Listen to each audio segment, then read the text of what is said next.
Welcome everyone to another live video.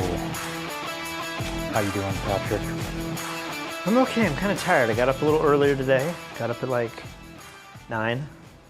I worked out today and feel pretty good. I'm ashamed of myself. I took 2 naps. 2 naps? Today. What time did you get up to warrant 2 naps? I don't know. I don't know what's going on. I feel like I did jiu-jitsu yesterday and I didn't go that hard, but it just feels like my body was dying. My second nap, Feeling I think like weaker and a little coffee and there's stuffy. There's no energy? Yeah. Tightness in the chest. Really? But on my second nap, I slept for over an hour the second time. It's really weird. Well, I think we should talk about the obvious. I got on Find My Friends and I was like, that can't be right. Lee is an hour away in San Juan. Really? You just went on Find My Friends for no reason, or my wife decided to let the household know what was going on? Let's just say I went on Find My Friends for no reason. Let's just say. Okay. And what were you doing in San Juan? Did you have to get like an oil check or something for your No, BMW, I wanted a hint of a normal life. A hint of it. And today the malls opened and I thought Best Buy was open. So I was like, oh, I can go walk around like a Best Buy and look at electronics. That'll be somewhat normal. So I went there. There was a line wrapped around the building of cars. So I thought like, oh, everybody's doing what I'm doing. So I find a parking spot, walk in, and then realize that they're not open. Best Buy hasn't reopened yet. No, it's just curbside pickup. So you can order online. Was there something in particular you needed to risk your whole life for? Risk my life. Yes, living. Living. I need to risk my life to feel human. So wait a minute. You're telling me that you like to go to Best Buy and just browse around? No. That brings joy. Like, that's the opposite of joy to me. Like, I will do that to kill time if I have to, but going into like a superstore. When you're at home for Christmas or Thanksgiving or something and nothing's going on, and all your family's doing is watching TV, and you're like, I have to get out of here, I will go to like a Best Buy or a Walmart and just wander around and look at stuff, even if I don't buy anything. It's like a last resort when there's nothing else going on. Yeah. So then I went to the mall, and was today the first day? Yeah. Today was the first day it opened. Being the first, do you have footage or something to share? I do have footage. Why do you feel like you got to be the first person? It's not that I have to be the first. It was just like something else to do, and no one else in my house will go because you are all insane. So I went, and it was not a pleasant experience. No? No, it wasn't. Let me see if I can get the screen. Do I want a screen mirror, or I want to airdrop it? No, it's not. It's AirPlay. I feel like I'm an old man right now. All these late starts. We were on time today. Were we on time today? Because I was sitting here and I was about to go live at 8:30 because that's what time you told me we were going live. And then it's 8:45. Well, I noticed. Then you changed it to 8:45. I mean, we've already been. It's 8:48 right now, so we have been live for 3 minutes. Seems about right. All right, so I'll just kind of talk over this. There won't be any noise. But this here is the contract I had to sign, or waiver I had to sign to get into the mall. I then got an ice cream, but I wasn't allowed to eat it because everyone had to be in masks. So I had to take my ice cream up 3 stories to the food court.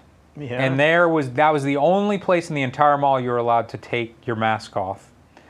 The majority, I don't know if the majority of the stores were still closed, but I'm just going to guess 50% of the stores are still closed. This is me walking to eat my ice cream. Really? Wait, how did you do that? What? It just faded videos? Oh, so I used the Apple iMovie app. Oh, so you made a little... Yeah, I just made a montage here. So this is the food court. This is the only place that you were allowed to take the mask off, and all the seats that were in the mall were removed. So if you wanted to sit down and relax, you could not, except in the food court. And What then, mall is this? Like, this is the mall at San Juan, right? this is the one not near the airport. Is this Plaza Las Americas or something? Why I was like, Sizzler and food court? Like, I don't go to this malls much. Yeah, so the other thing that's weird is that all of the stores were closed in the sense that all the glass doors were closed. So to get in, like that store is obviously closed, but to get into these stores, you had to open the door to go in, and then you would be the only customer in the store, and I didn't really have anything that I wanted to buy. And so I didn't want to like have to have a conversation with people. I had headphones on. I was just kind of wandering around. So I ended up walking through the entire store and not going in a single store. I just wandered around. I mean, like all these stores are just closed. Sounds miserable. Like, why? Yeah, it wasn't a positive experience. And they're closed again because only one person could be in at a time? No, or no. They were not I think prepared to a open. lot of businesses have just decided it's not worth it to open up yet. Or maybe it's too unsafe to open. I'm not sure. But You think this is a Puerto Rico thing? Like, if you go to malls in America, I mean, we had clips. You never know where the clips come from, stock footage. But there was clips of people just barging into malls with no masks and stuff. Do you think that's what it's like in the rest of the United States? well, yeah. So I've got some footage of Las Vegas today, which is just crazy footage, and it's so funny to watch that footage, and then to come back to this house and be berated by all three of you, being like, "What? You went outside the house? What?" Did you like my thumbnail I made? Where is that image from of me? I think it's from Alaska. You're like in front of a glacier, with a Coke or something. Okay. I was like, that'll work. It was a pretty good Photoshop job, I have to say. Oh my gosh. Professor Moneybags is back. Let's look at these two super chats. Photog Mike is still in the house. Lee, did you have bricks with you when you went out today? No, I did not. Luckily down here in Puerto Rico, I think everybody's pretty mellow with the protesting. We don't have the bricks down here. And You didn't take the umbrella? No, didn't take No. the umbrella. And Steve Robertson says, "Good evening, gentlemen. Let's see, we can get you more than $100 an hour for the show." Well, thank you so much, Steve. You, sir, are the MVP. If we ended right now, that would be more than $100 an hour. That's true. Now, there was one story today that is quite possibly the craziest turn of events in this entire pandemic. Quite possibly. Did I miss it? I think you missed it. I think you missed it. So I wasn't really on the internet that much today. So WHO says we don't need to wear masks. What? Then they say we do need to wear masks. No, Yeah. I'm just Oh, recapping. yeah, okay. Recapping. What were some other things they got wrong? Like obviously the 2 million dead and stuff like that. That Yeah, was there was not also right. some stories back. China was saying that it wasn't shared person to person, and the WHO was, I think, playing that narrative as well, even though China knew well in advance that it was shared person to person. The big one that happened recently was like you have to worry about surfaces. The virus lives on surfaces potentially for days. You got to wipe down everything, including groceries. Don't let it's on the bottom of your shoes. You can't wear your shoes in your house. Then they came out and were like, "Oh yeah, that's not true. It doesn't live on surfaces, or maybe it lives on surfaces, but it's not. It can't infect you at that point." Well, today the WHO came out and says we don't have to worry about asymptomatic people. Don't you remember just a couple of weeks ago they said the most contagious people, or the most contagion, the spread of the virus happens before you are symptomatic. Yeah. And today, I think they even said, like, once you're actually showing symptoms, you somehow are less contagious. I don't know how that works, but... Not anymore, Patrick. Wait, this is... The second part of your question is what proportion of asymptomatic individuals actually transmit? So the way that we look at that is we look at these individuals need to be followed carefully over the course of when they're detected and looking at secondary transmission. We have a number of reports from countries who are doing very detailed contact tracing. They're following asymptomatic cases, they're following contacts, and they're not finding secondary transmission on what is very rare. And that much of that is not published in the literature. From the papers that are published, there's one that came out from Singapore looking at a long-term care facility. There are some household transmission studies where you follow individuals over time and you look at the proportion of those that transmit onwards. We are constantly looking at this data, and we're trying to get more information from countries to truly answer this question. It still appears to be rare that an asymptomatic individual actually transmits onward. What we really want to be focused on is following the symptomatic cases. What you got to say about that, Patrick? This doesn't pass the smell test, right? Like, nothing is making any sense.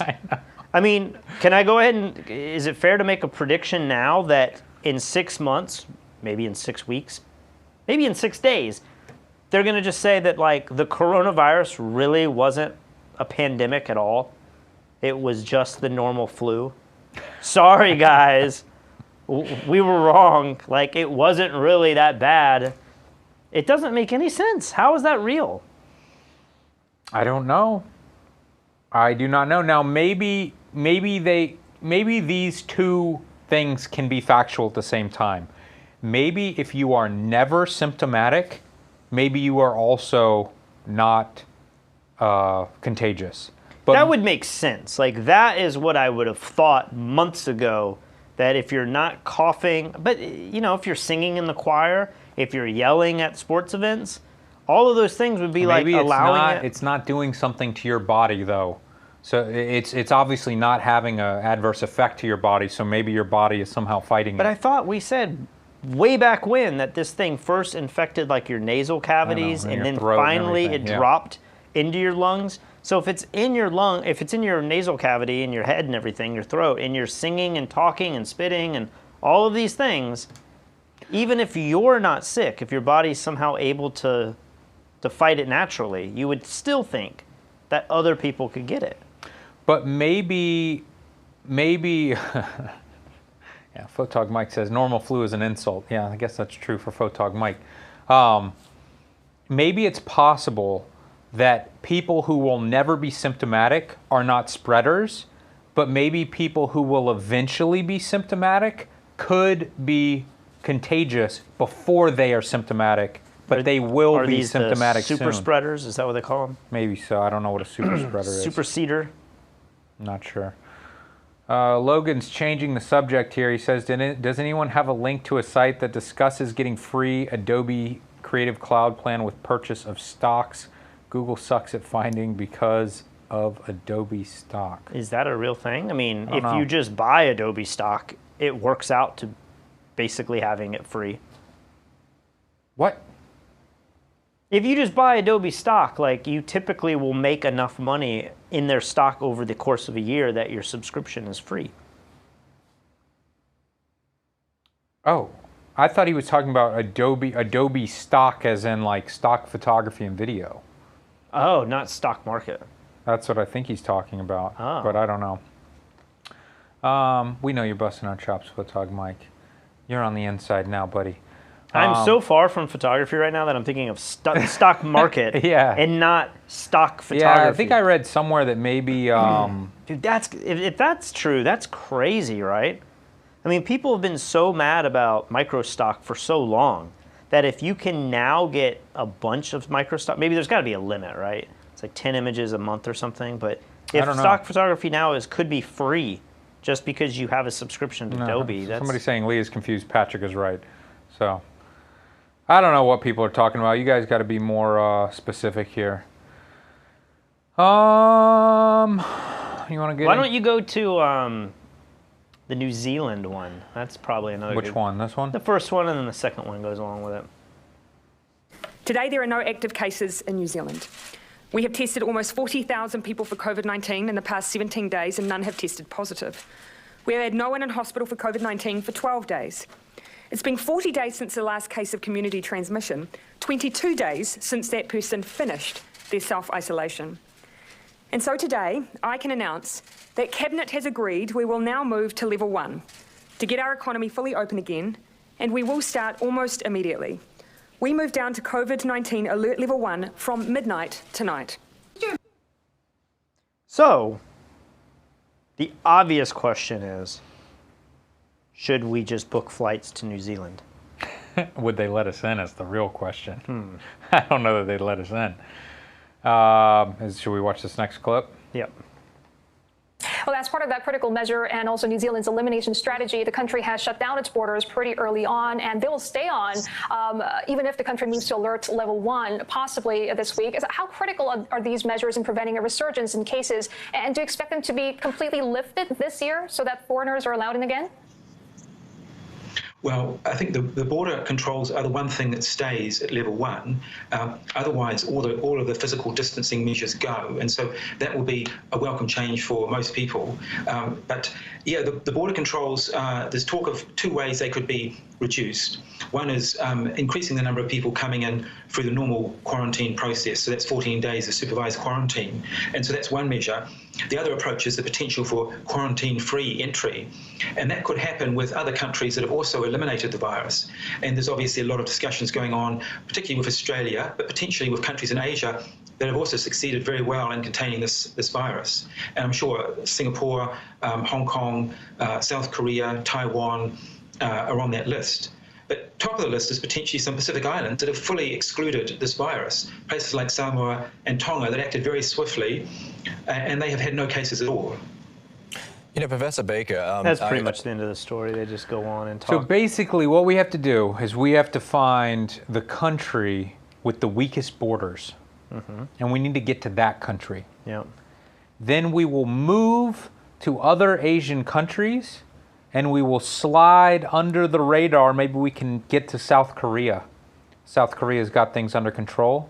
New Zealand will allow flights from South Korea because it's safe, but we will have infiltrated South Korea. I was thinking of that too, and I was like, Then we make it. We just need to redo Photograph in the World 2. We fly into Hong Kong, and then we make our way to Singapore, and then from Singapore we fly into New Zealand, and boom, problem solved.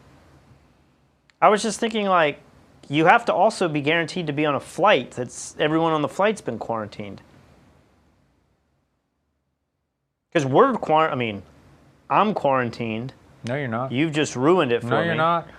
Your fiance's going out, having parties, taking pictures with people. I've seen the photos. You've seen the photos, I've seen the proof. She had the mask, though, I believe. In the photo? Oh, did she take the mask off in the photo? I might need to check the evidence again. No, well, I could easily be quarantined here, but I can't fly out, you know? So then you have to be quarantined in a place that's not your home. You got to spend money for 14 nights somewhere. Why do you have to do that? There's got to be some country that doesn't care, and I'm saying we got to get to that country. You don't think that they would... Yeah, I don't know how that works. You think South Korea is just going to let you get on a flight? When you see the footage of Vegas, I think it's going to change your mind a little bit as to the way much of the world is currently thinking. It's so funny to hear New Zealand being like, we have now eradicated the virus, so let's go to step 1 of reopening. Now that there's 0 cases. Las Vegas is like, hold my beer. Exactly. Watch this, Jimmy. Let's just go ahead to Vegas and watch some of these. Yep, Viva Las Vegas. After 78 days in the dark, Sin City is back in business, and you're looking at the incredible scene at the D Casino in Las Vegas shortly after it reopened at midnight. You can see the casino floor is absolutely packed. Very few people are wearing masks. No social distancing taking place. So, I like the dancer is this worth back the gamble? there. So I got a few extra clips here. I mean, if you're going to be like a go-go dancer, you have to dress like Melina and Katana, right? You got to be like a Mortal Kombat character. Well, there's a good clip coming up that you will probably find extra sexually attractive with these go-go dancers. I got my iPad right here. Up outside the D Hotel and Casino. And when the clock struck 12:01 a.m., there were virtual fireworks and cheers. The crowd chanting, "We love Vegas." You can see people getting their temperatures taken. Big crowds partied late into the wee hours of the morning with very little social distancing. Check out this go-go dancer. She's wearing a face shield. But does that do it for you? I mean... She's extra safe, you know? You can't put a price on safety. You can't. It just goes on and it's like talks about opening up the fountain or whatever. And then I've got another clip here of just this guy kind of walking around the strip outside. There's no real audio here, but look at everybody just, I mean, it kind of looks like normal Vegas here. And I've definitely seen other clips that are not this packed, but it's still kind of crazy to see that many people walking around outside on the street at night. So when you guys yell at me because I went to a mall and didn't even get near another person and wore a mask and didn't even go into a single store. We would literally have to murder you if you did this. We'd be like, these. What are you talking about? The Go-Go Dancers has face shields, man. Like, it's totally safe. Don't you remember that test where they blew the smoke? It's like, it's impossible for it to go up under there. Not if they throw the dollar and the dollar whoosh, up there. Man, no. It's like creates a negative. Do you think what do the strip clubs look like? Do you think they got the masks? I'll do some research. I'll have it for you guys tomorrow. I'm curious, Touche Films, I read a story, or I saw a headline. Let's be honest, I didn't read anything. I don't read stuff. I saw a headline that said something like the military has reopened borders or re-allowed international flights. I don't know what that means, but I know he was stuck in Santiago. So I'm curious now if he has a way to fly back home, like to the States, or if I misread the headline. I don't know what military reopens international travel meant. But how does that work? I mean, Americans are just trapped. They can't get back to their country. I mean, we gave people like months to get back to their country. So did that stop all of a sudden? And they're like, hey, if you didn't make it, you didn't make it? I mean, we had those cruises, but maybe the cruise is a little different because you can actually pull up to the port. Angel in NZ says, we are at level 1 in NZ. Everything is open. Our orders are still, I guess borders are still closed to other countries. Yeah, at the moment. But soon you're going to be letting people in, and I'm going to figure out how to infiltrate your country. What should we talk about next?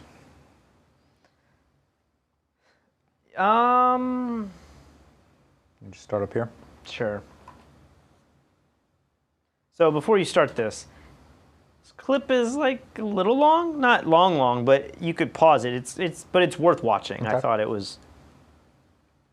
Thinking about is Americans' future.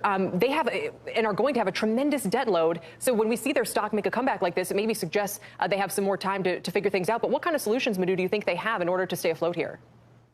Well, first of all, thanks for having me. You know, these are very encouraging numbers that Phil just reported out of the airline industry. But you know, they're coming from such a low base. I mean, the recovery will be slow and it will be painful. And I think, you know, all the CEOs have said it'll take 2 to 3 years at least before we start to see airlines come back to the levels they had in December or even January of this year. And Phil, I was struck by when we spoke about this earlier, and you said, look, there can't really be consolidation. You know, there's only a couple of major airlines now. Right. The path in that direction is not entirely clear. So does that mean there's no chance we get consolidation, or how else are these companies going to continue to raise money? I mean, the debt loads become a huge factor, not in everybody's case, but certainly for some like American. Well, look, you can never say there won't be any consolidation at all. All of the airlines, the major ones, have enough liquidity to make it at least through the end of the year. The real challenging period, Kelly, is going to be the first quarter of next year for a couple of reasons. One, it's the slowest period of year for the airlines. So that's when your revenue slows down the most. And if your debt load is still fairly high at that point and the return of passengers is still not that great at that point, that's where you will see the stress for some airlines, especially those that have taken on a lot of debt. It's also striking, Madhu, that American is ramping up its flights more quickly. They're going to fly 55% of their domestic schedule in July compared with United, which is just going to fly 25% of its domestic schedule. Does that reflect the desperation that American has? And, you know, in general, for the safety standards, are these going to kind of move all in the same way? Should people expect the same flying experience, plane to plane, airline to airline? What do you think the deal is there? And as Phil said, people are still pretty skeptical about getting it back in the skies. Right. For the first part of your question, American has a large domestic network, and that's through the benefit of its merger several years ago with U.S. Airways, which is primarily a domestic airline. Domestic, as Parker said, Doug Parker said in his interview earlier today, domestic travel is going to come back faster. Wait, when did this come out? 26% up? This is today. Yeah, I mean, have you seen these airline stocks? What? I mean, American Airlines, it can't be today. American Airlines is up 10% today at close. I mean, that's still insane. But in a week, it's up 74%. 74%. Not even in a week. in 4 days. So I keep thinking, like, I've bought some jets in the last couple of days. Like, I think I'm up 15%. And I'm like, jet seems safer because it's a mutual fund or ETF that, you know, contains all of these. So the fear is that, you know, American Airlines probably has the most debt. They're the ones most likely to go under. Whereas I also bought Southwest because they have the least likelihood of going out of business. What I don't know, though, is can a stock continue to go up, especially if all these retail investors, like small guys, are buying the stock and it keeps going up? Can they still go bankrupt when the stock goes up, or a stock that's rebounding and increasing because they have their stock bought? I don't think it has anything to do I didn't think it did with either, their but company at all. It's not like you're buying the stocks from the company. Yeah. You're just buying it from your buddy down the street. yeah. So I don't think it has any effect on them. And if they declare bankruptcy, all of a sudden people will start selling, and it'll make the price Well, the guy go to here, I nothing. mean, you shouldn't take any one person's voice as the voice of reason, but he was saying all these airlines have enough liquidity to make it to the end of the year. So I'm thinking, like, why would you not take a gamble on this? I mean, I read a headline that said if you had if you put $10,000 into Hertz the other day, you would have $120,000 right now. And, you know, it's easy to double in price when it's bottomed out. So if they're saying that, this guy here was saying the airlines, it'll take 2 or 3 years to get back to normal.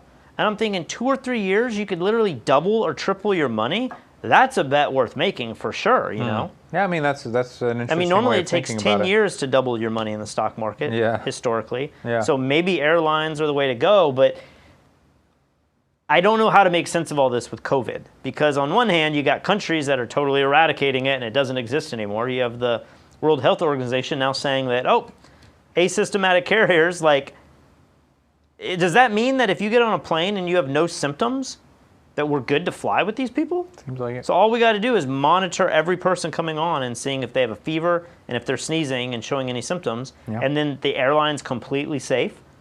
Like, that seems so hard to believe. But if it is, airline's going to increase like crazy, especially when we start getting to holiday seasons and everyone, like, maybe right now it's summertime, everyone wants to get out. They're all like you, like, I got to get to the mall. But you're not going to get on these planes, are you? I mean, I'm still, like, a little iffy about it. I don't feel so bad leaving Puerto Rico. I feel like the cases here are low.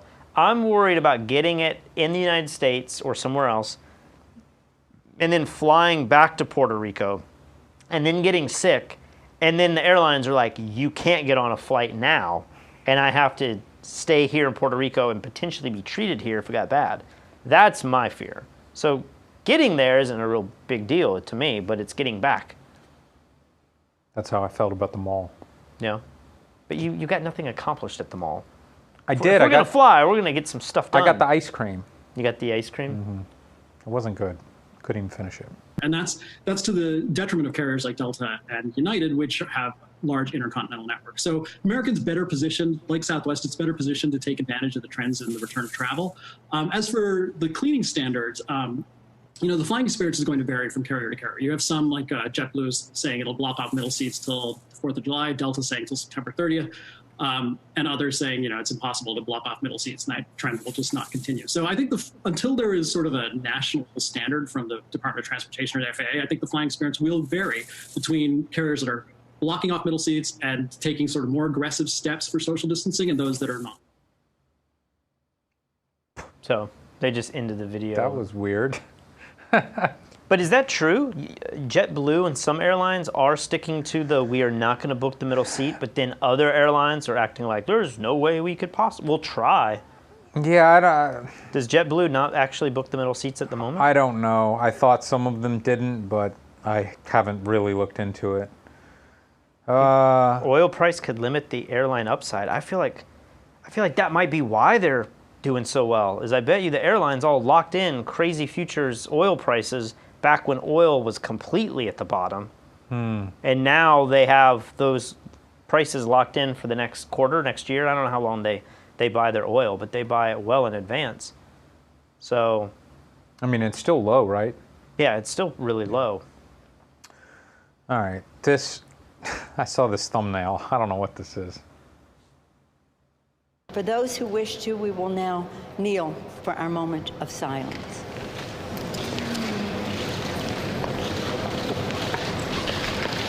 What is this? So this is House Democrats kneeling for a moment of silence for George Floyd.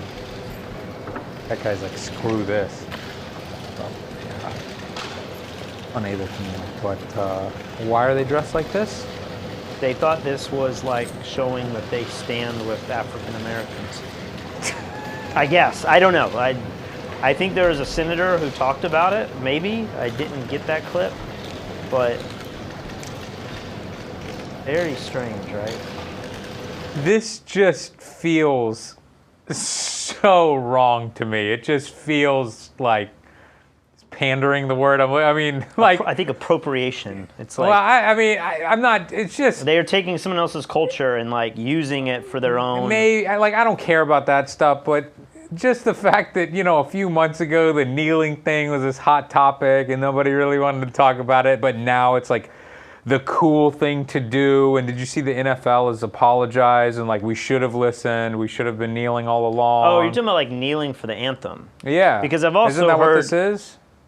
Well, it's kneeling, but I've heard too, Kristen was telling me that like there's people, like white people that are kneeling as in like we're putting the pressure on the guy's neck. It's like a Tebowing. It's a bad thing. Oh my gosh. It's like we are kneeling in a mockery of it. So maybe kneeling now has two different terms, and now you have to justify which one you're doing.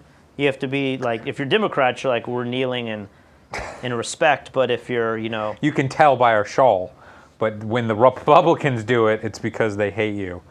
This is ridiculous. Oh my gosh. And then I saw you've got another video clip here. Yeah, I don't know enough to comment on this, so I figured this was an interesting outtake. Okay. I was just looking online today, like most of you, and what did I see? A bunch of Democrat politicians kneeling down, of which I have nothing to say about that because I am not an American. However, they were all having around their necks this colorful fabric, which I'm sure they put around their necks as some kind of mark or show of unity or solidarity with black people. So in other words, they are putting forward the kente material or this colorful fabric they had around their necks as some kind of placating sign or symbol to show that they are not racist and they are together with black people. Excuse me, dear Democrats, in your tokenism, you didn't wait to find out that this thing that you're hanging around your neck is not just some African uniform. It's actually the kente material. The kente belongs to the Ghanaian people, mainly the Ashanti tribe.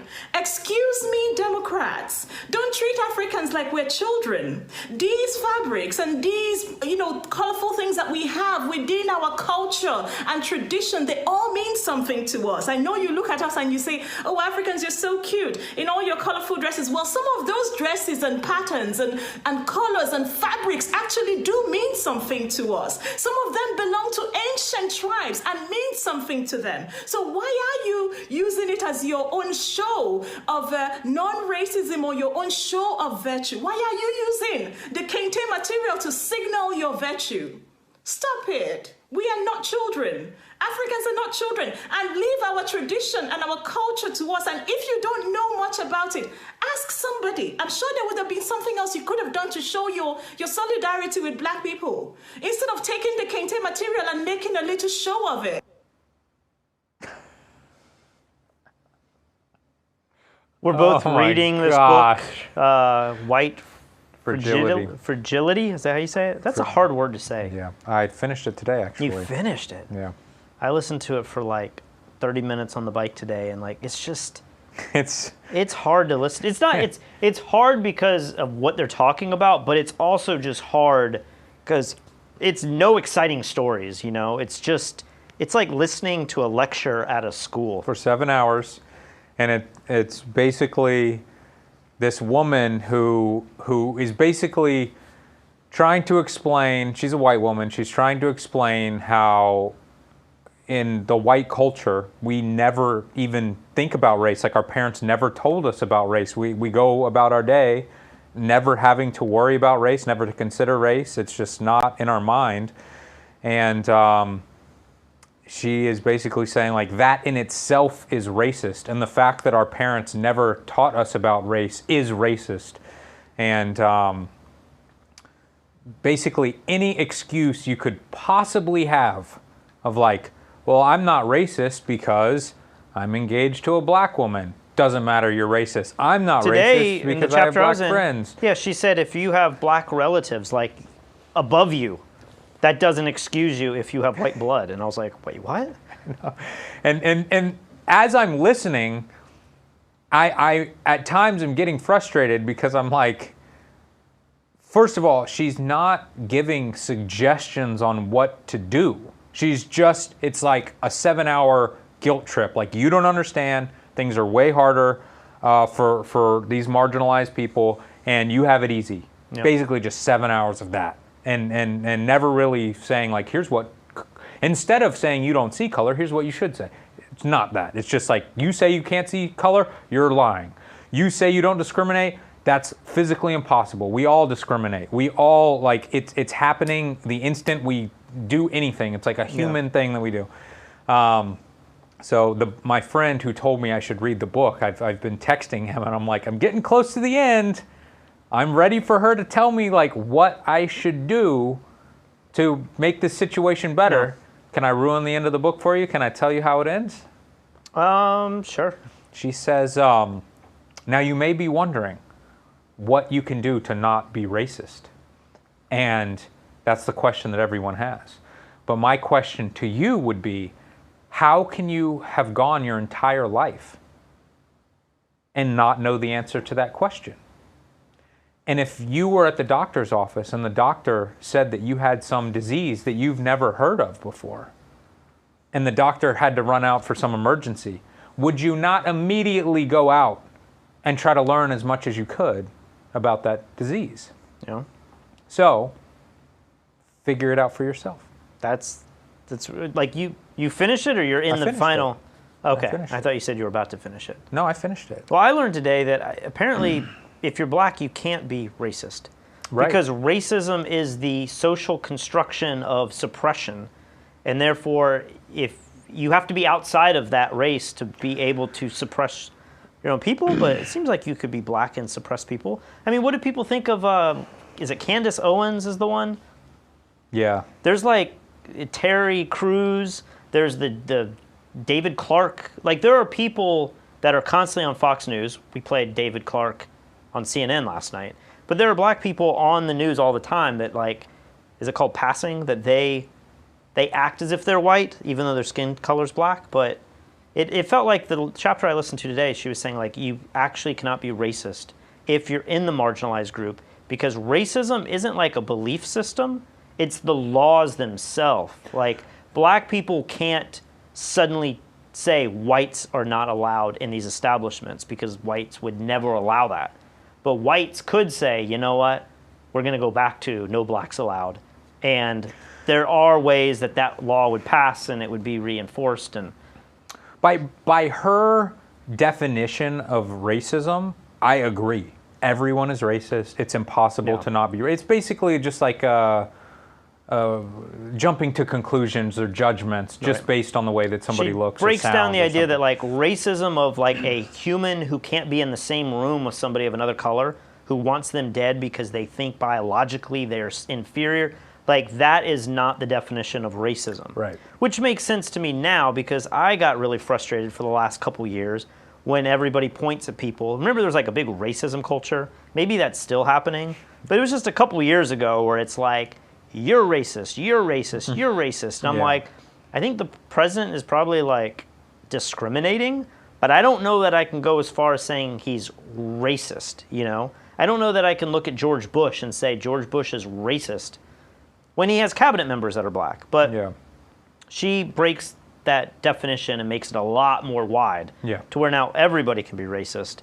But in the beginning of the book, maybe it's the foreword, she says that the most dangerous people in America are the woke liberals who act like they know and are aware of racism and now are on your side to help you. I know. And when I see clips like that, like I listened to that chapter, maybe that preface, like 3 days ago, So it was fresh on my mind. I was like, man, that's like exactly what she's talking about. Well, you know, like I said, it's 7 hours of basically just like, there's nothing you can do. Everything you're trying to do to make the situation better is wrong.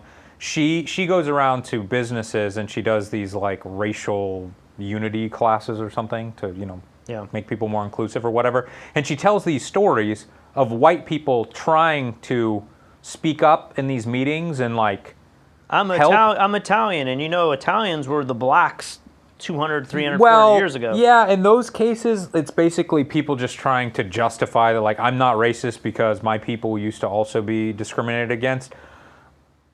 Although I kind of agree with that to a certain extent. That's not what I'm talking about. Like later in the book, or maybe throughout the book, it's very good-natured white people speaking up and trying to like stick up for their black friends or whatever. And then she's like, as a white male, you are now trying to speak for your black friend because you see yourself as a superior to them. I'm like, come on. Well, I think that's what these protesters are doing. They are like, let me show you how to riot and how to get people's attention by breaking windows and setting things on fire. The Antifa, yeah. I guess the solution would have to be, according to her idea of all of this, is we'd have to be completely equal, right? Because if black culture or minorities or however you want to call the marginalized people ever became 51%, they would flip to being the racist, and the 49% would now be the suppressed, right? So you I don't know if have that's to be true. I don't you know if have that's to be true. at 50-50, right? Because let's say I don't think it's a thing of numbers. I think that's part of it. But she says it's like if you're white capable culture has taken over everything. Movies, books, lawmakers, teachers, everything that we see on a daily basis is like taken over by white people. So even if there was a majority of another race, her argument would be that we are still in control. So that's why we will forever be Yeah, it's hard to like racist. know where the limit is, because I feel like I watched in the last like week or two, I've been watching more black television. Like I started watching High Fidelity. Remember the old John Cusack movie? Basically a guy who likes to collect records and then he revisits his old relationships and tries to find out, why did women dump me? Like, something is wrong with me. I've been through too many women. And so he flashbacks and meets with all these people and you get to see the story. Well, they have a new series that's basically that same idea, but it is Lenny Kravitz's daughter, Zoe Kravitz. She's the producer and everything. And I'm like, she's producing it, she's acting in it. It's all, I mean, it's not all black cast, but a lot of it is. And I'm like, this is crazy. Like, this is the best it's ever been for a person of color to be in that position, you know? But I guess maybe this girl's argument would be it's still on Netflix and it's still under the white way of producing and it's still, she's still paid less, you know, all of these other things. Yeah, this woman, she can find the negative in any situation possible. And I was hoping she'd switch and be like, but if we just do this, here's what we can do. But no. All right, let's move on. Skyline Photography says, Lee, ask the slow-mo guys to do a face shield video for you. That's a good idea. I can finally put Patrick to shame. We can go to Vegas. We can get one of the go-go dancers to dance. And we shoot coronavirus at her. And then, you know, it'd be like a neon, you know, we'd have a black light. And the coronavirus, we'd see if it'd go up in there or not. Why do we got to go to Vegas? Can't we produce that video here? No. I got. We need the slow-mo guys? I mean, we can shoot slow-mo and... No, we need like 2,000 frames a second, not 100 frames a second. Zach J says, idea for you guys. Have F-Stoppers live subreddit and let the community post news and videos to be voted on and talked about on the show. Do you think we'd have enough participation? That is a good idea. It would have like 5 votes up and we'd be like, we got to include that one. That's a good, well, you know, soon we're going to be leaving this news show. I've heard that before. I mean, I think we got to go for 100 episodes and then maybe we end there. But we could do this photography or tech news show. I want to do that. And it would be great to have more people helping out with that. So I will look into that. The Missing Ling says, time to move to New Zealand. No active cases, no internal restriction. Borders are closed, though. Damn. You are behind, Missing Ling. We talked about that earlier. Photog Mike says, I was under... Oh, gosh, so many super chats. Photog Mike says, Patrick is correct. It's a bunch of older Caucasian people looking for acceptance. Photog Mike also says, talking about Jane Elliott? No, that's not her name. That's not the author. Photog Mike again says, I was under the impression racism comes from a place of power.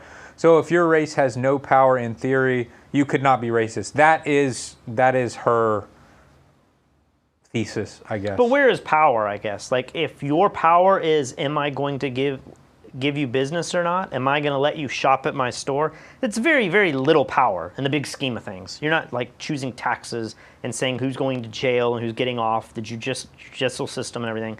But you still have some bit of power. Like, every person has some power at some moment in their life, you know? So I feel like, couldn't you be racist in those little tiny moments that you do have power? Well, the other thing, that this woman, she doesn't talk about other countries. Robin DiAngelo. Okay. Robin. She also doesn't talk about other races in our country. She doesn't talk about Asian people or Native Americans or anything, you know, that may have, you know, Native Americans may have been like the worst treated of all the races. She doesn't mention that. And then she also mentions with like mixed race people, that she brings it up at the beginning and is basically like, I'm not going to get into that. I need, for the sake of this book, I need to generalize, or else like we won't get anywhere. Well, that's kind of what I read today, and I was like, you're generalizing, yet what's the word, the negative word for generalizing? Stereotyping? Like no, but the more racially activated version of that.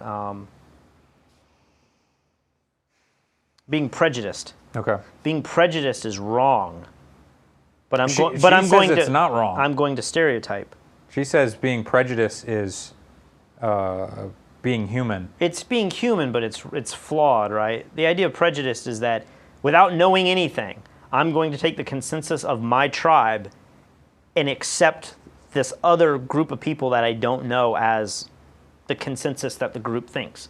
So it's like groupthink, but that can't be right, but we all do it. But she's also like, I'm going to generalize all of these things. I don't know. I just find myself like, it's like doing these weird backflips and trying to make sense of stuff and contort to make things, I don't know, I get really lost in the conversation. I want to have it, and I'm going to get through the book. I have these conversations with Kristen all the time, but like, it's really challenging, not because it's necessarily hard for me to hear these things, but it's hard for me to follow the logic sometimes. Well, Jesse says, careful guys, white fragility is the holy book of identitarians. Wouldn't want to piss them off. End sarcasm.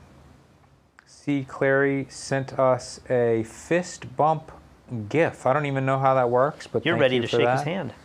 That's right. The missing ling, it's not about 50-50, it's about color not being a metric at all. You know, that's what I've been taught my whole life, is that, you know, you should treat each person individually and you shouldn't judge them based on their color. But if it's not 50-50, then it is a metric. If one swings past 50-50, like at 50-50, it literally doesn't matter. It's equilibrium. It's the same. It's doesn't matter at all. But if it swings either way, then suddenly it is a metric, right? I'm not sure what you're saying. I don't think she is saying that the amount of a certain type of people have anything to do with racism. I'm not saying the amount. I'm saying like the power. Okay. If everyone of every, I mean, I guess now you have to say every race. So now it's not 50-50. It's like 10-10-10. You know, I don't even know how you get your mind around that. But let's just say it's black and white. If it's at 50%, there's like the equilibrium in power that if that was equal, then it wouldn't be a metric. But the second that one group of people, based on their color of the skin, I mean, we could say like gender. I guess men have power over women. So does that mean that women can't be misogynist, but men can be? Yeah, I think so. I mean, where do you draw this line here? Do you just keep going on and on and? Let's see. Ultra 707 Lee, my friend, who is a girl, says you look better with a shaved head than when you had hair, and she Googled you. Say hi, Jen. Hi, Jen. I don't believe you have a girlfriend. Wait, that he has a girlfriend? Yeah, no, none of our readers have girlfriends. If you have to put parentheses, who is a girl? Come on. All right, let's do this.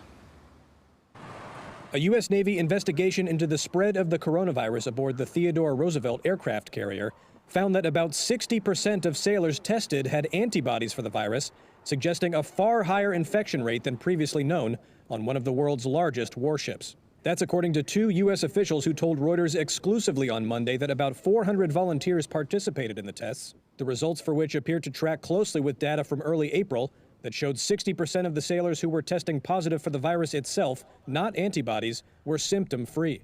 More than 1,100 people aboard the ship tested positive for the virus in April, nearly a quarter of the 4,800 personnel on the Roosevelt. One sailor from the ship died from the virus and several others were hospitalized, but broadly the sailors who are generally healthy and younger fared better than the general population, and most showed no symptoms whatsoever. Today, at my direction, the commanding officer of the USS Theodore Roosevelt, Captain Brett Crozier, was relieved of command. In early April, then acting Navy Secretary Thomas Modly fired the captain of the Roosevelt after the leak of a letter he wrote demanding action from the Navy for stronger measures to protect the crew, who later gave him a hero's ovation when he left the ship. Less than a week later, Modly resigned after going aboard the carrier and questioning Crozier's character in a speech to the ship's crew. The Navy has completed a broader review into the events leading to Crozier's firing and is expected to release the results of that investigation in the coming weeks. So 60% of everyone on that ship had antibodies. And they said the vast majority had no symptoms at all. That's so why it's so weird how it affects people so differently. Mm-hmm. Can kill some people, but the majority of people it does nothing. Doesn't even give you a stuffy nose. It's wild. Well, and we just listened to the New Zealand story. New Zealand is going into their winter if they're not already technically in winter. So I guess New Zealand will be the perfect place to watch to see once they lift up their borders a little bit and their travel, will it come back based on the weather? But it seems like people in the southern hemisphere are doing fine. Like there's no pattern. I know. It feels like some places that are cold, people are dying at record number, while other people in places that are cold are doing fine. You know, it doesn't make any sense. Let's see, here's another stock market video. Number 8, PayPal has taken 2020 by storm as the most convenient way to pay for things. Whether it be with Honey, the way millennials save on shopping, or Venmo, their peer-to-peer payment app where you can use emojis, or just vanilla PayPal. There's no way to stop this worldwide juggernaut. It's the same as the Apple Pay story. PayPal wins in a world where cash and credit cards are too risky to use. Ninth is a bit of a mystery. Intel. I think Intel's got on this list because its stock was cheap and the company has been selling a lot of chips to big Chinese companies worried about being locked out of the American market. Plus, I'm betting Intel benefits from the flood of new money that's coming into the market, which is a polite way of saying it's nothing special. Brutal judgment. But I haven't seen good numbers here. Finally, number 10 in the NASDAQ is Cisco. I have to admit, I didn't see the big upside surprise coming. The quarter was supercharged by WebEx, Cisco's enterprise-oriented alternative to Zoom. Didn't hurt that they got unbelievable execution from Chuck Robbins. Chuck did a great job. All right, so what do we learn from all these stocks leading the NASDAQ higher? I think they tell us that old dogs can pivot to new tricks. Granted, they're not giving you huge gains right now like the down-and-out recovery stocks. Think the bankrupt herd surging from 257 to 553 in a single session. Even as the balance sheet remains horrendous and the bonds are signaling the common could be worthless. It's not nickel exploding higher like People have to be pissed off at how fast this guy's talking right now. It's like at 1.25, but he already talks at like 2 times. Yeah, this feels like 2 times speed. I said it could do last week, even as I did tell you ultimately selling the strength. It's not the cyclical roaring in response to stunning unemployment numbers that show America open for business. It's not any of the airlines or cruise lines or oil companies which get gunned daily. The bottom line, the strength in the NASDAQ's real simple. It's all about FAANG, the power of FAANG and friends, which, as I've been telling you, would be some of the most consistent winners since the market bottomed in March. These high-quality tech stocks are great long-term investments, whereas I think the recovery stocks, everything from Carnival to United to Macy's to Norwegian and Delta, are more like trades that genius millennials, Gen Xers, Zoomers, and even, of course, degenerate gamblers have mastered. Who is N and Fang? What stock is that? Netflix. Netflix, okay. I still have Netflix. I think I still have Google, but man, that Amazon... It's one of the ones I sold because I was like, no one's going to be producing. China's not going to be making products. The mail's going to be slow. They're doing only the essential items. I was like, there's no way Amazon's going to do well. And then kept going up and up and up. Crazy. I did see one of his stock picks was Tesla. How's Tesla treating you? I think Tesla's at like 950 today. 950? It's still that high? It's crazy. It's going to break 1,000 soon? That's crazy. Hey, look, we got a female super chatter Kira, anyway, Lee is hot. Wait, where is this? I mean, where is this? Right at the bottom. Clara? Right here. I don't believe that avatar. I know, it's probably a neck beard. Oh, Kyra. What did I call her? I don't know. Kira? Kira? I don't know. Maybe it could be that. Anyway, Kira, thank you. I appreciate it. Whether you're a man or a woman, man in disguise, I'll take it. Here is some more conspiracy theory footage. You're going to love this. I got a drink? You're going to love this. Oh, and let me also, while this is on the top of my mind, I just realized that I totally forgot a very important video today. You remember how, maybe was it Friday, that we got the jobs report in? And it was like, yeah, instead of 9 million jobs lost, we gained 2 million jobs. Yeah. It was something like that.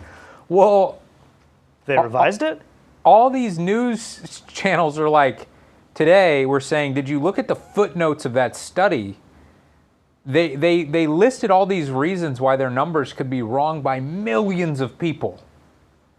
And there was a video that explained why it's probably very, very wrong.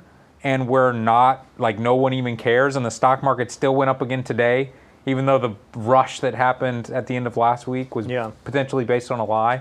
I should have put that in here, but you guys can look that up. But here's the final conspiracy theory of the day.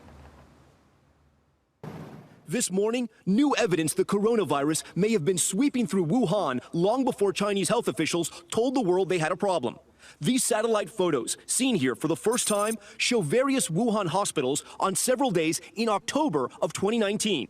The clues are all those red dots. They represent cars inside packed hospital parking lots 3 months before the Chinese government announced the spread of COVID-19.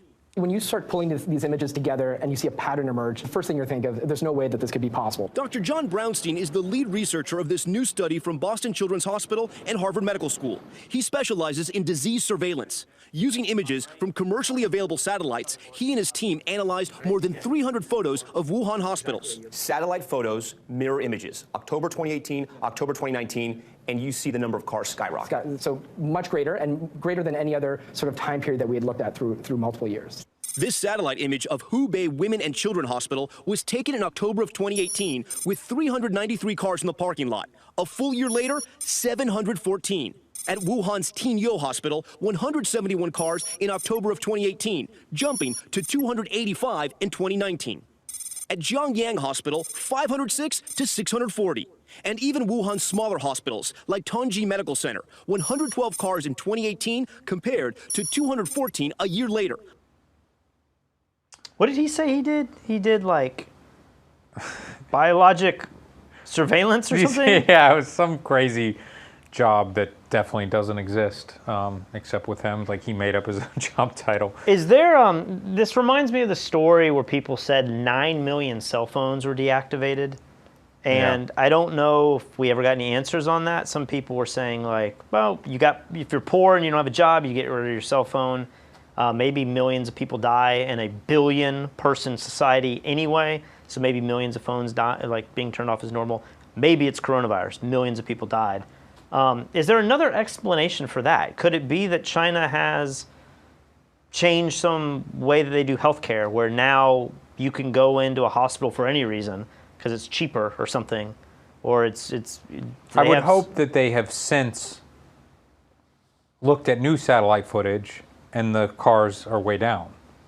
Well, that would be that would be the second half of it, if they are in fact. But this isn't the full puzzle. There's I've got more? another piece, and this will be your favorite. Are you ready?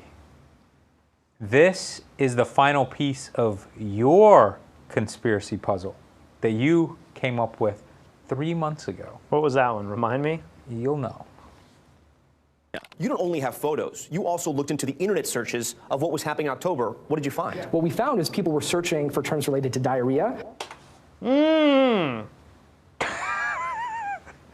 telling you, man. I'm telling you. This isn't weeks ago. Theory. This isn't weeks ago, Lee. This is months ago. I said 3 months ago. This was You came up with your stupid ass theory and this 3 is in months Wuhan. ago. How do you explain this? Why does diarrhea jump along with cough? I mean, look, diarrhea had a greater a greater increase there than even cough. So all of a sudden, people are looking up diarrhea back in October. Did China have a run on toilet paper? Yeah, they did. Not back in October. I now need to get my investigative glasses back on and go back and see when this happened. But yeah, they definitely had a run on toilet paper. Maybe it was November. We also need to talk about here that this is now a full month before. We're talking October. I think we got to October at one point because some people in France were saying that they might have had the first person that had coronavirus maybe in October. Yeah. But this is pushing it way into October on a big scale now, right? Which we know now is an important symptom of COVID, as well as cough. And these things were starting to increase, late summer and early fall. Brownstein tells ABC the study also considered potential outside factors unrelated to coronavirus that could impact this spike, like mass gatherings or natural disasters. We looked through all of this. We couldn't identify any other reason for this signal. ABC spoke with multiple infectious disease experts who told us there is almost always a delay in identifying and then reporting an outbreak. China has adamantly maintained they reported the outbreak in a timely fashion. But their own CDC director recently told Chinese local media the novel coronavirus had existed long before it was found at the wet market in Wuhan in late December. Well, Patrick, your stupidity is being proven not stupid. Can you call me the prophet now? No, just call me. What do you have to say, the prophet? And then I will respond. Listen, prophet, even if COVID-19 gives people diarrhea, I do not think people up their toilet paper usage that much when they have diarrhea.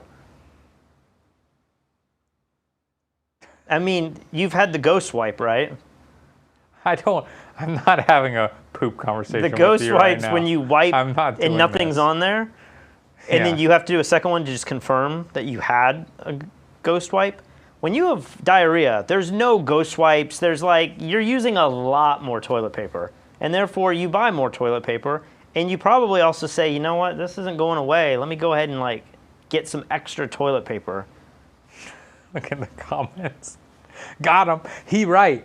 The prophet. Ladies and gentlemen, got him. That's so stupid. Patradamus. I'm glad you found that clip. It makes me feel like I'm not losing my mind more than I am. All right. Anything else you want to talk about? Should we cut it? What is today? Today's Monday? Yeah. Yeah.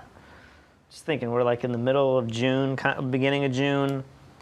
We have Moderna supposed to come out with their reports at the end of July. We have the $600 that's going to be cut off by the government for unemployment in July. We have airlines when there's something they said about airlines today, something about July? Don't remember now. Maybe July was when American Airlines is going to go from 20% capacity to 50% capacity. American Airlines is upping their flight schedule a lot. I feel like this next month is going to be a pretty big moment where we'll see what happens with the virus. We'll see what happens with the economy. If I was a betting man, and I am. Photog Mike is making Patrick the prophet. He says, when I had COVID-19, I was #1 at doing #2, and it was horrible, and I definitely used more toilet paper. I would hope so, if you're using less. I'm not saying you're going to use less. I'm just saying I don't think that thousands of people having toilet paper or having diarrhea is enough for all toilet paper to be sold out in a country. I mean, you could even look at states that didn't have big coronavirus levels. Their numbers are literally going up now. Counties in South Carolina, their numbers are going up now. But there's plenty of toilet paper now. But the toilet paper was gone when it ran out everywhere. How many videos did we just watch about people that were asymptomatic? I'd argue that maybe they had the diarrhea, they had the runs, but they were asymptomatic. Maybe all of these people had it way before. If I was all-knowing, and I'm not, but if I was like God and I was all-knowing, I would be so interested to know what percentage of people actually have this virus, because we can't trust these tests. Right. So many of the tests aren't proving to be accurate. I still believe in my heart of hearts that I had it, and I'm I'm totally immune right now. And you're putting yourself in danger. By what? By going to the grocery store and getting all your takeout food and everything. Jumping in the pool when people were over yesterday. You invited the people over. Speaking of which, do we have a viewer that's thinking of moving to Palmas that you invited over into the house today? Is that what I'm hearing from the other inhabitants of this home? You three are working together to freak each other out. I swear to you, if it was just me and Katie living here, Katie would never watch the news, and we would simply look at the statistics of Puerto Rico. Rico. You did there. You're like, you three, but if you two weren't here, we'd be okay. Yeah, because Katie doesn't freak out about anything. Katie doesn't watch the news. She doesn't worry about anything. But because she watches you guys act crazy all the time, wearing face shields and stuff, she's like, oh my gosh, maybe I should be wearing face shields too. And then I'm the one that gets treated like I'm insane because I want to be a human.